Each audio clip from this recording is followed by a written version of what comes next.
Son zamanlar ölkə ictimaiyyətində quru sərhədlərin açılıb açılmayacağı ilə bağlı müzakirələr yenidən gündəmə gəlib. Xüsusilə də oktyabrın 1-dən sonra sərhədlərin açılması ehtimalı ilə bağlı gözləntilər var. Milli Məclisin deputatı Fəzai Lağamalı Demokrat.az açıqlamasında deyib ki, Azərbaycanın sərhədlərinin bağlı qalması ilk növbədə ölkənin təhlükəsizliyi ilə bağlıdır. İnanmıram ki, oktyabrın 1-dən sonra quru sərhədlər açılsın.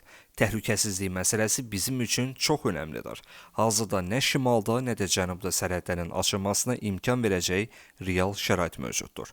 Son dövrlərdə Rusiyanın Azərbaycana qarşı müxtəlif təhdidləri səngimir. Bu təhdidlər isə hər kəsin gözü qarşısındadır. Belə bir vəziyyətdə sərhədlərin açılması təhlükəsizlik baxımından riskli olardı. Ona görə də mövcud geosiyasi durum sərhədlərin bağlı qalmasını zəruridir və bu qərarın davamlı şəkildə dəstəklənməsinə səbəb olur. Ukrayna müharibəyə ildə 120 milyard dollar xərcləyir, lakin ölkə büdcəsi bu məbləğin yalnız yarısını ödəyə bilir. Bunu Ukrayna prezidenti Vladimir Zelenski deyib.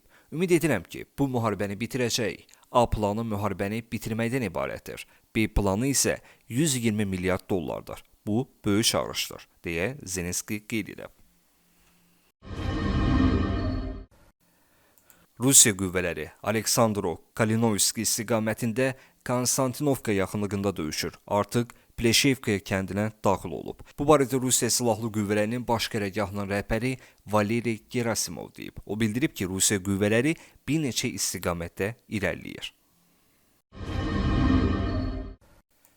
Rusiya-Belarus birgə təlimlərindən narahat olan NATO Litvada cavab təlimlərinə başlayıb. Litvadakı NATO əskərləri daim təlim keçir və ən pis ssenariyə hazırlaşır. Alyansın şərq cinahını qorumaq üçün Belarusla sərhəddə daxil olmaqla sutqa ərzində təlimlər keçirlər, məlumatı qeyd olunub. Təlimlərdə Almaniyanın komandanlığı altında 8 ölkədən 3700 əskərin iştirak etdiyi qeyd olunur. Onların missiyası Rusiya və Belarusdan potensial təcavüzün önünü almaqdır.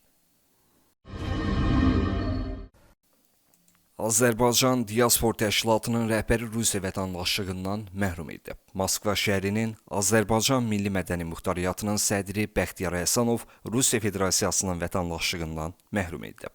Bu barədə Rusiya hakim dairələrinə yaxın olan Telegram kanalı məlumat yayıb. Qeyd olunub ki, bu qərarın əsas səbəbi güya onun uzun müddət kölgə sxemləri ilə, o cümlədən qeyri-qanuni miqrasiya və saxta məhsulların ört-basdır edilməsində iştirakıdır. Qeyd olunur ki, Bəxtiyar Həsənov Rusiya pasportunu 2000-ci illərin əvvəllərində alıb.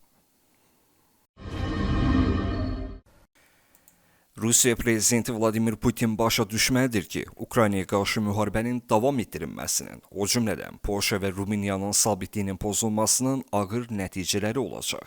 Bunu Ukrayna prezidenti Vladimir Zelenski deyib. Zelenski qeyd edib ki, Kiyev Avropa İttifaqının Moskvaya qarşı 19-cu sanksiyalar paketini qəbul edəcəyini gözləyir. Sanksiyaların əsas hədəflərindən biri Rusiyanın enerji resursları və onların ticarət infrastrukturu olacaq. Həm də Rusiyanın bank sektoru və müharibənin maliyyələşdirmək üçün istifadə olunan müxtəlif sanksiyalardan yayınma sxemləri zərbə görəcək. Ukrayna prezidentinin bildirdiyinə görə, Rusiya zərər görməsə o zaman döyüşü davam etdirəcək. Rusiya əhəmiyyətli iqtisadi, siyasi və digər itkilərə məruz qalmalıdır. Yalnız bundan sonra sülh yolu ilə nizamlanmaya gedəcək. Bu kontekstdə Rusiyanın dondurulmuş aktivləri Ukraynanın müdafiəsi və yenidən qurulmasına dəstək üçün daha səmərəli şəkildə istifadə edilməlidir. Zelenski qeyd edib.